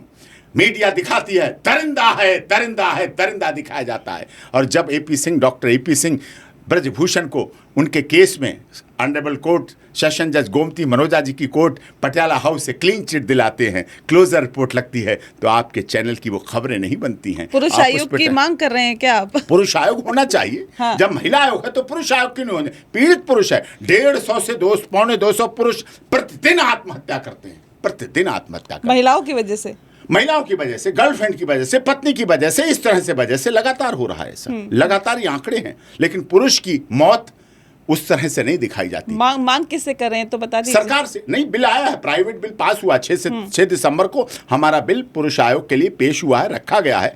हुआ क्या, हमारे पास आंकड़े हैं। हिमाचल प्रदेश के सिटिंग मेंबर ऑफ पार्लियामेंट ने दिल्ली में आत्महत्या की, सिटिंग मजिस्ट्रेट ने दिल्ली में आत्महत्या की, sitting on duty Delhi police के इंस्पेक्टर ने आत्महत्या की, थल सेना, जल सेना, वायुसेना के कितने अधिकारी पीड़ित हैं, आत्महत्या कर रहे हैं। मध्य प्रदेश के दर्जा प्राप्त मंत्री ने आत्महत्या की, लेटे हनुमान जी प्रयागराज के नरेंद्र गिरी जी ने आत्महत्या की। कितने ऐसे मामले हैं जिसमें आत्महत्या करते हैं, सुसाइड होते हैं। कितने ऐसे मामले हैं, अब आज के समय प्रचलन चल पड़ा है लिव इन। क्या होता था पहले? लिव इन नहीं होता था। बिन फेरे हम तेरे, जब तक तुम मेरे तब तक हम तेरे, जब तुम नहीं मेरे तो हम भी नहीं तेरे। बिन फेरे हम तेरे, चले जाओ जी चले जाओ, चले जाओ जी चले जाओ। कपल जा रहे हैं होटल्स में, 40 मिनट एंट्री है, 50 मिनट केसेस आते हैं, तब मैं एंट्री देखता हूं। मैं इसी कमरे में दिन भर में 10 एंट्री हुई। Couple couple couple couple couple, what is the definition of couple? हमारे देश में पति पत्नी का संबंध रहा है, भाई बहन का संबंध रहा है, देवर भाभी का संबंध रहा है, साले साली का संबंध, ये संबंध थे। कपल का संबंध इतना तेज बढ़ा दिया गया कि सारे रिश्ते झूठे पड़ गए, सब कुछ कमजोर पड़ गया। ये समाज को गलत दिशा, पाश्चात्य सभ्यता इसमें बढ़ रही है। मैंने इन केसों में देखा, इस देश में एक वर्ग ये भी आ गया कि सेम सेक्स मैरिज शादी के लिए सुप्रीम कोर्ट आ गए। सेम, आपने देखा, खबर किया, सेम सेक्स मैरिज के लिए शादी। हाँ। अब बताइए आप, समलैंगिक शादी क्या? आप प्रकृति के खिलाफ जा रहे हैं, आप प्राकृतिक कार्य करने जा रहे हैं जो प्रकृति ने नहीं बनाया, उस आप प्राकृतिकता को बढ़ाने जा रहे हैं आप। हमने वो लड़ाई लड़ी, और मैं भारत सरकार, हमारी सर्वोच्च न्यायालय का धन्यवाद करता हूं। हमने वो लड़ाई लड़ी और जीती और बताया समाज को कि विवाह हमारे यहाँ संस्कार है। हम गरीब अमीर हो सकते हैं, हमारे रंग रूप अलग हो सकते हैं, हम नाटे छोटे लंबे चौड़े गोरे काले पीले हो सकते हैं, हमारी सभ्यता संस्कृति अलग हो सकती है, हमारा खाना पीना अलग हो सकता है, हमारे कपड़े अलग हो सकते हैं, हमारी वेशभूषा अलग हो सकती है, लेकिन विवाह सब धर्मों में संस्कार है, पवित्रता के साथ निभाया जाता है। अच्छा, उसको आप कैसे मिटा देंगे? एक बात बताइए कि आप खाते क्या, इतने एनर्जेटिक कैसे रहते हैं? प्रधानमंत्री मोदी तो मशरूम खाते हैं, सहजन खाते हैं। मुझे कहाँ मशरूम मिलता है? मुझे नहीं मिलता। आपको क्या मिलता है? मुझे इस देश के गरीबों की आवाज, इस देश के दलितों, शोषितों, पीड़ितों, मजदूरों, मजलूमों का प्यार, इस देश के पत्रकारों, इस देश के व्यापारियों, इस देश के नेता, अभिनेता और बहनों और बेटियों का प्यार जो मिलता है, उस प्यार से आगे सहजन भी झूठा है, मशरूम भी कम पड़ जाता है। उस प्यार की कीमत अनमोल है, दुआओं की कीमत अनमोल है। हम दुआओं से लेके चलते हैं, माता पिता की दुआएं, माता पिता का आशीर्वाद। जो माता का पिता का आशीर्वाद लेके चलता है, उसे दुनिया में कभी पीछे मुड़ के देखने का अवसर नहीं मिलता। मेरी माता ने बचपन में कविता मुझे सुनाई थी, याद कराई थी। उस समय तो कविता थी, सिलेबस था, हम भी नहीं समझे। सामने पहाड़ हो, सिंह की दहाड़ हो, तुम कभी डरो नहीं, तुम कभी झुको नहीं। सामने पहाड़ हो, मैं पढ़ के लिख के पास हो गया। लेकिन जब मैंने लॉ किया और चंद्रा स्वामी जी ने मुझे पहला गाउन, पहला कोट पहनाया और बैंड लगाई, लोगों की एडवोकेसी की लिजर्सी रहती है अलग तरह की, लेकिन मेरे चंद्रा स्वामी जी तांत्रिक सम्राट होते थे, उस समय प्राइम मिनिस्टर मेकर थे। तो उन्होंने जब मुझे पहला गाउन कोट बैंड पहनाया और उसके बाद मैं घर गया, तो मेरी माता जी ने कहा मुझे, मेरे पिताजी ने कहा कि वो कविता याद कराई थी, तुम्हें याद है? तो मैंने याद की, हाँ याद। कहीं सामने पहाड़ हो, सिंह की, कहीं पहले सुनाओ। तो मैंने कहा, सामने पहाड़ हो, सिंह की दहाड़ हो, तुम कभी डरो नहीं, तुम कभी झुको नहीं, तुम कभी रुको नहीं। कहीं अब न तुम्हें रुकना है, न कभी तुम्हें झुकना है। आज मैं तुम्हारे माथे पर लिखकर मोहर लगा रही हूँ, you are not for sale. ना तुम्हें कोई खरीद सकता है, ना तुम्हें कोई झुका सकता है, ना तुम्हें डिगा सकता है, ना तुम्हें भयभीत कर सकता है। ये माता पिता का आशीर्वाद होता है। और माता पिता हमारे ऐसे रहे हैं और कहते हैं, उन्होंने पूजा के 12 फूल मुझे सिखाए थे। डरे हुए को अभय दान दो, भूखे को अनाज का दान, प्यासे को जलदान करो, अपमानित को सादात सम्मान, ग्रहविहीन को दय ग्रह दान, रोगी को औषधि का दान। इस तरह से 12 चीजें थी कि अगर इन 12 में से एक भी कुछ फूल चढ़ा दोगे तो दुनिया में कभी पीछे मुड़ के देखने का अवसर ही नहीं मिलेगा। और मंदिर, मस्जिद, गुरुद्वारा, गिरजाघर, चर्च में जा पाऊं ना जा पाऊं, कोई फर्क नहीं पड़ता। जो व्यक्ति अपने माता पिता का आशीर्वाद लेके चलता है, परिवार का आशीर्वाद लेके चलता है। राम क्यों जीते? राम रावण से अधिक बलवान नहीं थे, योग्य भी नहीं थे, शक्तिशाली भी नहीं थे। अयोध्या सोने की नहीं थी, लंका सोने की थी। रावण सिर चढ़ाता था शंकर जी को, अपना सिर काट के दे दे। राम नहीं कर पाए ऐसा। लेकिन रावण क्यों हारा? राम क्यों जीते? राम के साथ उनका भाई लक्ष्मण था और रावण का भाई विभीषण राम के साथ था। इसलिए भाइयों को साथ रखो, बहनों को साथ रहो, उनके साथ रहो, उनके साथ प्यार से रहो, उनका सम्मान करो, उनका आदर करो। दुनिया बाहर मिल जाएगी, लेकिन परिवार सबसे बड़ा मंदिर है, परिवार सबसे बड़ा इबादत घर है, सब परिवार सबसे बड़ा पूजा घर है। तो आप उसे लेके चलेंगे, उसके साथ चलेंगे, दुनिया में कभी आपको पीछे मुड़ने का अवसर। सारे ग्रह, सारे नक्षत्र, सारे जब आप अपनी परिवार की बहन और बेटियों का सम्मान करते हैं, जब आप अपनी बहन और बेटी के पैर छू के निकलते हैं, सारे ग्रह नक्षत्र 9 ग्रह उनमें समाहित हो जाते हैं और समा जाते हैं और सब कुछ ठीक हो जाता है। आशीर्वाद की आपने बात की, परिवार भी आपका बड़ा हुआ, मामा आप बने दोबारा से, कुआं पूजन में भी आप गए, सीमा हैदर और सीमा सचिन मीना। कैसा आपको लग रहा है? और क्योंकि परिवार जब बढ़ता है, बहन है, आशीर्वाद देती है, आपने कहा कभी पीछे मुड़ के नहीं देखते जब आशीर्वाद बहन बेटियों का होता है तो। मेरी माता पिता ने सिखाया। मेरी एक बहन सुप्रीम कोर्ट की लाइफ टाइम बार की मेंबर हैं, 25 साल हो गए उन्हें सुप्रीम कोर्ट में वकालत करते हुए, गीता सिंह चौहान। एक बहन है अनीता सिंह चौहान, वो आयुर्वेदा वेलनेस सेंटर चलाती हैं, लोगों को स्वास्थ्य देती हैं, स्वस्थ भी रहती हैं। 2 बहनें थी, मेरी बेटी है। मेरी माँ ने बताया जब सीमा आई, सीमा से बात की माँ ने, तो उन्होंने कहा ठीक। मैंने कहा माँ आपकी नज़र क्या कहती है, क्या स्पाई है, क्या जासूस है, क्या आतंकी है? उस समय जब आप सब चैनल पे चलाते थे, स्पाई, आतंकी, जासूस। कहीं कोई बात नहीं, मैं इसे बेटी मानती हूँ आज से। अच्छा। हाँ, बेटी मानती हूँ। तो उन्होंने बेटी माना और उसके बाद उसकी शादी में भी कन्यादान किया, उसका हर कार्य को किया। और मुझसे भी कहा कि अब तुम्हारी, वैसे तो बहुत बहनें हैं देश में, पाकिस्तान, बांग्लादेश, सब जगह बहनें हैं। पाकिस्तान से, बांग्लादेश से सोनिया अख्तर आई, वो भी हमारी बहन है, उसको भी हमने यहाँ से पति दिलाया। सोनिया अख्तर का केस भी लड़ा और जीता। पाकिस्तान से आज भी हमारे पास रक्षाबंधन पे कम से कम 1 बोरी राखियाँ आती हैं। अच्छा। पाकिस्तान से और बांग्लादेश से 2 बोरे नारियल आते हैं, 2 बोरे नारियल। हमारे पोस्टल डिपार्टमेंट ने मेटल डिटेक्टर लगाया हुआ है कि वो नारियल चेक होते के आते हैं हमारे पास, क्योंकि उसमें कुछ हो सकता है, तो उसको मेटल डिटेक्टर से चेक करके। तो बहन का रिश्ता ऐसे ही होता है, माँ डबल माँ हो जाती है। 4 बच्चे थे उसके, भारत ने स्वीकार किया, हमने उसको रीति रिवाज, परंपरा और संस्कार के साथ अपनाया और पूरे देश के लोगों ने अपनाया। सभी जाति, धर्म, क्षेत्र, भाषा, संप्रदाय के लोगों ने प्यार दिया। एक बेटी पिछले साल हुई थी, भारती मीना, और भारती मीना का प्यार था, वे भाई को लेके आई, भारत मीना। अब उसका नामकरण कल हुआ है, भारत मीना। तो भारती मीना, भारत मीना, बच्चे हो गए। 4 बच्चे पहले से थे, 3 बेटियां पहले से थी, एक यहाँ 4 हो गई, 2 बेटे हो गए। कुआं पूजन भी हुआ। हाँ, कोई भी काम हो, त्योहार हो, तीज हो, सीमा हमारे परिवार को आगे रखती है, सम्मान देती है, आदर देती है, प्यार देती है, और हमने भी उसका साथ दिया। बहन का साथ तो देना है। हमारे परिवार में मेरे दादाजी ने सिखाया था मुझे, बहुत लीजेसी रही है। सूथा, शाहजहाँपुर स्टेट थी हमारी, छोटी सी रियासत थी। बाद में ज़मींदारी एवोल्यूशन आया तो हमारी रियासतें ले ली गई, लेकिन वो चला। आज भी बड़ी चौपाल है। हमारे दादाजी बैठते थे चौपाल से बोलते थे, बच्चा अगर कोई ब्राह्मण का बच्चा निकल रहा है तो बोलते थे पंडित जी पाँव लागें बच्चे से। तो ये विरासत थी, विरासत। इस लेगेसी को कोई बना नहीं कर सकता। उन्होंने कहा था जब भी बहन बेटी के यहाँ जाना तो खाली हाथ कभी मत जाना, हाथ दोनों भरे हों। और अगर खाना भी खा रहे हो और बहन और बेटी का फ़ोन आ जाए या पता चल जाए, पहले डाकिया होते थे, खबर देने वाले नाई समाज के लोग होते थे, कहीं अगर खबर आ जाए तो खाना छोड़ देना, हाथ उसके घर धोना, जाके बहन के हाथ धोने का भी टाइम मत लगाना, तुरंत उस बहन के घर जाना और उस बेटी के घर जाना, उसके यहाँ पहुँचना।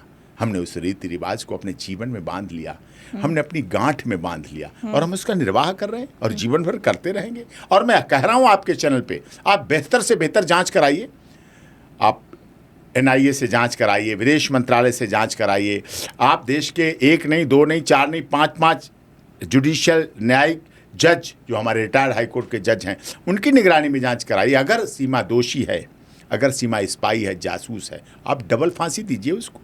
मैं रस्सा खींचूंगा, मैं फांसी दूंगा अगर वो देश के लिए गलत है। हाँ, अगर लैला मजनू है, श्री फरियाद है, हीर रांझा है, अररिया की हमारी आरती यादव, छोटू यादव जैसी प्यार कहानी है सीमा से पहले, वो मैंने लड़ी और जीती, आरती यादव, अररिया, छोटू यादव, अगर वैसी है तो उसे निभा दो। बुद्धम शरणम गच्छामि, जी और जीने दो का सिद्धांत हमारा है। पूरी दुनिया में दिखा दिया कि पाकिस्तान से गोलियां आती हैं, भारत पाकिस्तान से डोली को भी स्वीकार करता है और डोली को भी निवाह करता है। और डोली के बाद जब छोटे छोटे 0 नंबर के कपड़े लाए जाते हैं तो वो भी हम पहनाते हैं। कुआं की रस्म करते हैं, कुआं पूजन भी करते हैं, गोद भराई भी करते हैं और छोचक भी लेके जाते हैं। पूरी संपन्नता के साथ उस विरासत को संभालते हुए छोचक भी लेके जाते हैं और पूरी दुनिया कहती है। और राखी का बंधन, ये राखी ये बंधी रहती हैं।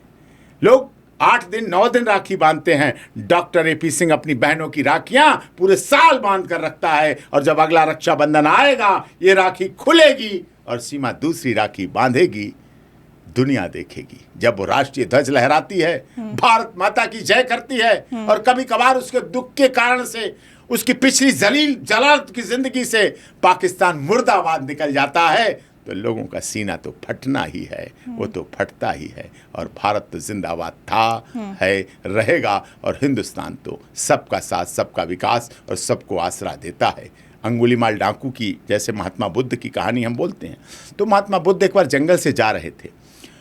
उन्होंने अंगुलीमाल डाकू मिला। अंगुलीमाल डाकू मारता था, उंगली काट के लटका लेता था। तो गौतम बुद्ध निकले जंगल से। अंगुलीमाल डाकू उठा, गड़ासा उठाया, बोला ठहर जा। गौतम बुद्ध रुक गए और रुक के बोले, अंगुलीमाल डाकू मैं तो ठहर गया, तू कब ठहरेगा, तू कब रुकेगा, ये मार काट कब रोकेगा। उस बात का असर अंगुलीमाल के जीवन पर इतना पड़ा, अंगुलीमाल ने उसी दिन से उंगलियां तो हटाई, गड़ासा मार काट सब हटाई और महात्मा बुद्ध के चरणों में चला गया और पूरे जीवन भर का उनका दास बन गया। तो ये हमारी भारतीय सभ्यता है। बुद्धम शरणम गच्छामि, ये हम कहते हैं। जी और जीने दो का सिद्धांत हमारा केवल लिखने के लिए नहीं है, हम अमल में लाते हैं, हम दुनिया को दिखाना चाहते हैं। हमारे कोविड-19 वैक्सीन जब हमारे देश के प्रधानमंत्री ने भारत में बनाई, हमारे वैज्ञानिकों ने बनाई, हमारे अनुसंधानकर्ताओं ने बनाई, तो केवल अपने भारत में 3 डोज नहीं लगाई, हमने पाकिस्तान में भी दी, हमने बांग्लादेश में भी दी। जिन्होंने दीपू दास की हत्या की, जिन्होंने दीपू दास को मार मार के, पीट पीट के, लटका के जलाया, उन दीपू दास की हत्या करने वालों ने भी वैक्सीन अगर लगवाई थी कोविड-19 से बचने के लिए, तो भारत की वैक्सीन लगाई थी, सनातन धर्म की बनी हुई वैक्सीन लगाई थी। वो भूल जाते हैं, हम नहीं भूलते, हमें याद रहता है। चलिए बताइए, सीमा हैदर के आप कुआं पूजन में, उनके बच्चे के कुआं पूजन में गए, सचिन मीना, आप माफ कीजिएगा हैदर, मैं बार बार बोलती हूँ क्योंकि जबान पे चढ़ा हुआ है।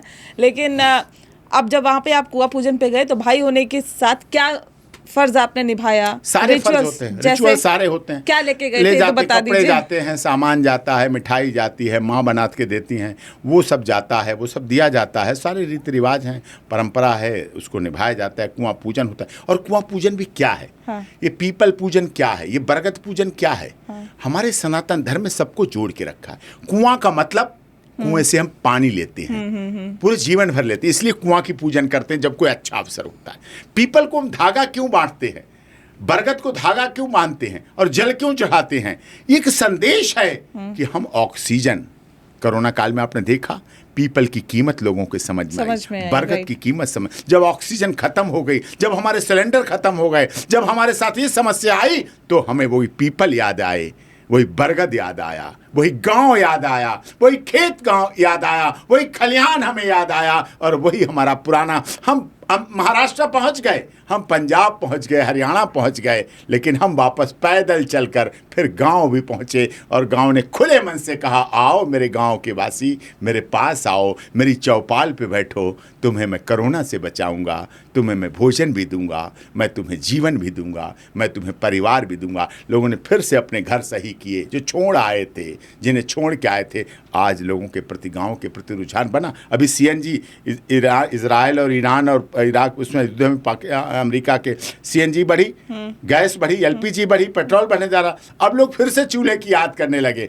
अरे चूल्हे का तो खाना फिर से स्वादिष्ट है, फिर से लकड़ी, फिर से कोयला, फिर से चूल्हा हमारे वापस सभ्यता में आ गया। और हमारी महिलाएं खुशी के साथ कहने लगी, अरे ये तो बेकार LPG का चक्कर डाल दिया था, इसकी तो चाय बहुत अच्छी बनती है, इसकी तो रोटी बहुत अच्छी बनती है, हो गई छोड़ो मैगी नहीं लेंगे। आज भी हमारे गर्व है, मेरे घर में फिर से चूल्हे पे खाना बनने लगा, फिर से चूल्हा शुरू हो गया। सीमा क्या चूल्हा पे खाना बनने लगा? ऐसे कितने घर हैं? अडानी अंबानी के यहाँ अभी भी चूल्हे से ही बन रहा था। वो रिलायंस गैस के मालिक हो सकते हैं, Dhirubhai Ambani LPG petrol pump के मालिक हो सकते हैं, लेकिन उनके यहाँ घर पे आज भी चूल्हे पे मुंबई में खाना बनता है। तो हम क्यों नहीं अपना सकते हैं? फिर से अपना सकते हैं। आपदा में। मजबूरी नहीं है क्या जी चूल्हे पे खाना बनाना? अब मजबूरी नहीं है क्या? नहीं, बिल्कुल मजबूरी बिल्कुल नहीं है, बिल्कुल उसके वर्धक है, स्वास्थ्य वर्धक है। कई कई जगहों पे तो गैस ही नहीं मिल पा रही, अब लोग तो गैस बेहद नहीं मिल परेशान। पा रही, हम उस पर आधारित हो गए। हम पहले भी तो रहते थे, जब हमारे पास इतने वाहन नहीं थे तो हम सार्वजनिक वाहनों का प्रयोग करते थे, तब भी तो जीवन था, शायद अच्छा सुखद था। मोबाइल नहीं था क्या हम जिंदा नहीं थे? मोबाइल का मिसयूज ज्यादा हुआ, आज ब्रेकअप हो रहे हैं, आज पति पत्नी में तनाव बढ़ जाता है। आज मैं आंकड़े बता रहा हूँ, अभी इंटरनेशनल सेमिनार था एक्सीडेंट पर, मावलन का हॉल में एक्सीडेंट, तो लोगों ने शराब कारण बताया। मैंने कहा शराब हो गया, नींद हो गई एक्सीडेंट का कारण। मैंने कहा मैं एक और कारण नया बता रहा हूँ, सारे मंत्रालय के लोग थे। मैंने कहा पारिवारिक अवसाद, मेंटल डिप्रेशन भी एक्सीडेंट का कारण है। फोन आ गया, फोन पे पति वीडियो कॉलिंग कर रहा, कहाँ है पत्नी, कहाँ चली गई, अब कहाँ है, क्या है वीडियो, तो वो डिप्रेशन में हो जाता है। अवसाद भी, मैंने कहा दर्शकों से पूछा मैंने, अवसाद कारण है नहीं, तो सब महिला पुरुष सबने तालियां बजाई कि ये बड़ा कारण है, सबसे बड़ा कारण ये है। तो ये मिसयूज होता है, मोबाइल फोन का दुरुपयोग होता है। लड़के हों, लड़कियां हैं, छात्र हैं, छात्राएं, पढ़ने का एक साधन भी बना दिया मोबाइल, लेकिन उसका दुरुपयोग भी हो रहा है। तो मिसयूज हमारे यहाँ ज्यादा होने लगता है, किसी भी चीज का हो तो दुरुपयोग रुकना चाहिए, सदुपयोग होना चाहिए, समाज जुड़ना चाहिए और समाज को ऐसा अच्छा जुड़ा हुआ दिखना भी चाहिए, ये भी आवश्यकता है। इसीलिए ये विषय गंभीर है, लेकिन इन पर समाज को, देश को, आज लोग परिवार को टाइम नहीं दे रहे हैं। पैसा, आर्थिक इधर भाग इधर काम, अरे पैसा तुमने कमा लिया, बच्चे अच्छे नहीं निकले, फिर क्या होगा? पति अच्छा नहीं निकला। इंदौर से चलता है एक जोड़ा, शादी के बाद शिलोंग पहुंचता है। 20 लाख रुपए खर्च किस लिए किए जाते हैं? पति को कहाँ काटना है, पति को कहाँ मारना है, पति को कहाँ फेंकना है। मेरठ में लंदन से बुलाया जाता है, लंदन से आने जाने के किराए में एक परिवार अच्छा चल सकता है, लेकिन लंदन से बुलाया जाता, मेरठ में उसको नीले ड्रम में काटा जाता है, सीमेंट डाला जाता है, रोडी डाली जाती है, बदरपुर डाला जाता है और पैक करके वो नीला ड्रम रख दिया जाता है। और पत्नी उनकी हिमाचल में जाकर डिस्को डांस करती हैं, कैबरे, गम मिटाने के लिए, पति को मार के गम बुझाने के लिए ऐसे होता है। सोचिए ना, पति को मार के उसको डाल दिया जाता है, एक सपेरे से सांप ला के डाल दिया जाता है और रोने पीटने लगा जाता है। पोस्टमार्टम के लिए लाश जाती है, डॉक्टर कहता है नहीं साहब, इसे सांप ने नहीं काटा है, इसकी सांस दबा के मारा गया है, इसको आप अपने घर की नागिन को देखिए, उसने मारा है और किसी ने नहीं मारा। सांप का कोई कटे का निशान ही नहीं है, कोई जहर ही नहीं है, इसकी तो दम घोट के मारा गया है, नाक से तकिया दबा के मारा गया। जांच होती है तो पता चलता है नारायण दत्त तिवारी देश के उद्योग मंत्री रहे, उनके दत्तक पुत्र जो एडॉप्टेड सन था, उसको मारने वाली एक महिला थी, रोहित शेखर की लड़ाई लड़ी, उसके जीएनए की बात आई, नारायण दत्त तिवारी ने उसे स्वीकार किया, लेकिन वो व्यक्ति 1 करोड़ की एफडीआर के लिए आज उसकी मां भटक रही है न्याय के लिए।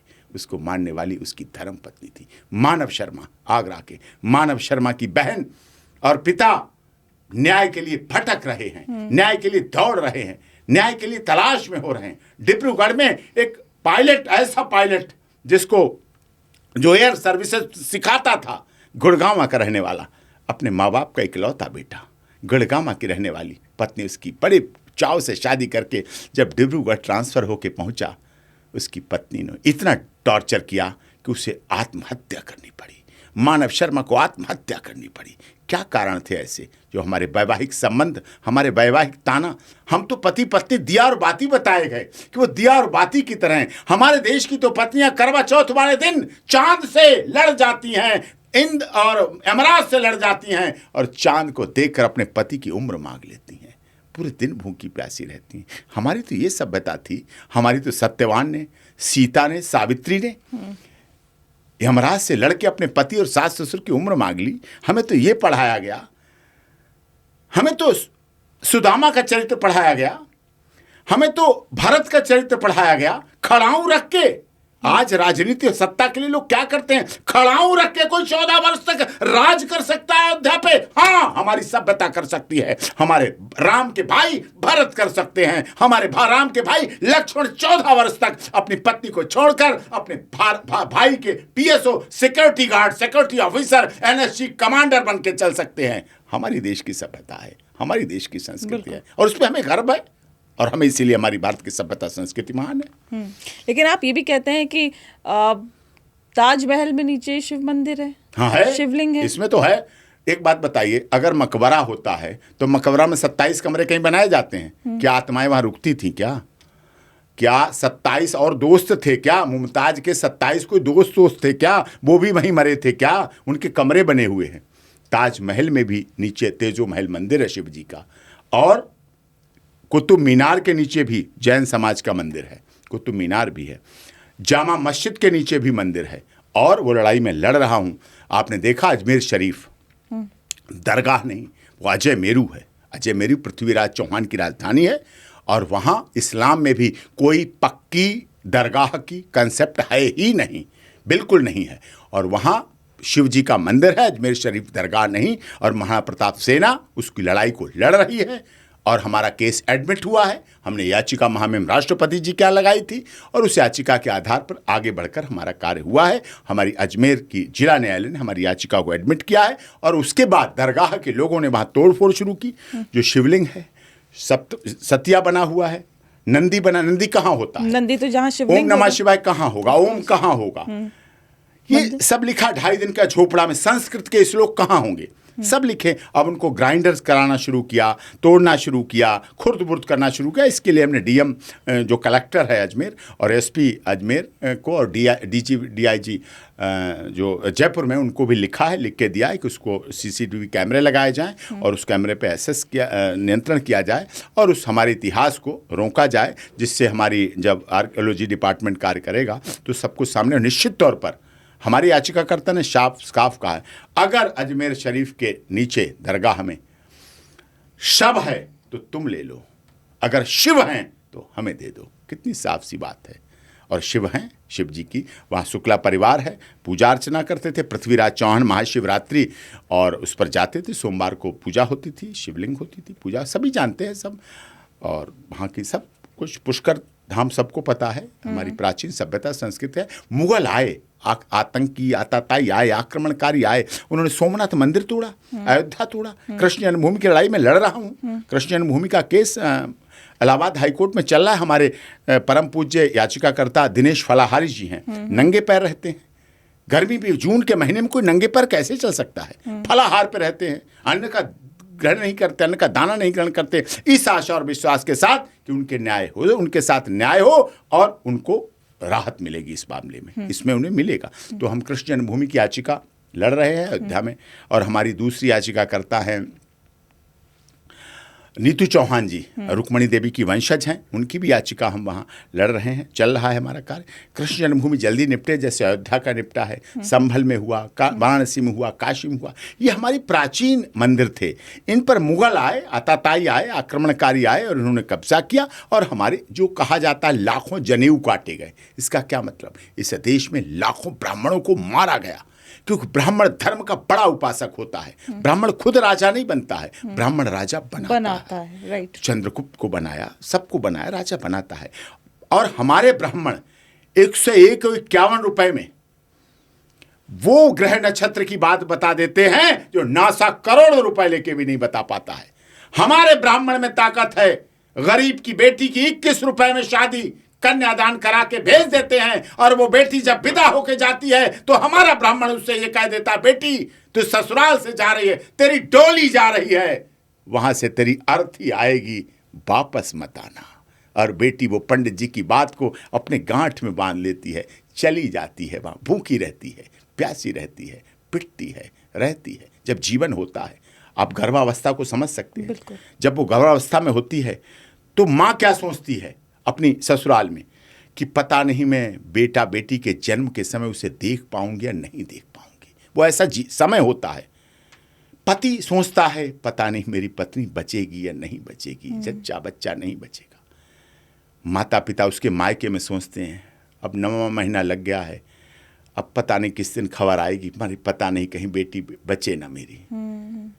लेकिन सास ससुर क्या सोचते हैं पता है? बेटा होगा या बेटी होगी।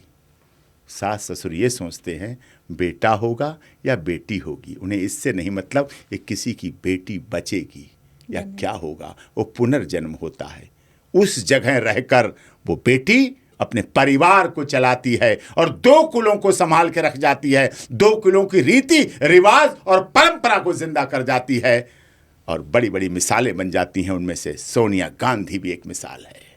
वो आई जरूर म्यानो बन के राजीव गांधी के साथ प्यार में, लेकिन जब उन्होंने सिर पे पल्लू रखा तो वो पल्लू केवल अमेठी रायबरेली में ही नहीं, वो आज भी पल्लू जब वो गंगाराम हॉस्पिटल में है तब भी वो पल्लू सुरक्षित है, संरक्षित है। ये हमारी परंपरा है, ये हमारे रीति रिवाज हैं। जवान विधवा हुई थी, वो भी अपने आले पाले पलट सकती थी, लेकिन उनका पल्लू हटा नहीं। तो ये हमारी भावनाएं हैं, ये हमारे विशेष बातें हैं देश की, जो हमारे जल में, हवा में, वायु में जो पंच तत्व कहते हैं उनकी विशेषताएं हैं और उन पर ही कार्य होता है और उनको देखा जाता है। कई बार आप कपड़ों की बात करती हैं, कैसे कपड़े आपको कपड़े देखना, मायावती जी के कपड़े देखिए ना, कितने अच्छे कपड़े, जयललिता जी के कपड़े देखिए ना, सोनिया गांधी के कपड़े देखिए ना, सुषमा स्वराज जी के कपड़े देखिए ना, शीला दीक्षित जी के कपड़े देखिए ना, सुषमा स्वराज जी के कपड़े, उनके वांसुरी स्वराज जी के कपड़े देखिए ना, कमल जी सहरावत के दिल्ली की मुख्यमंत्री कपड़े देखिए ना, दिल्ली की केजरीवाल जी की मुख्यमंत्री है उनके कपड़े देखिए ना। लोग पाश्चात्य सभ्यता कह देते हैं, नहीं हमें तो आज़ादी है।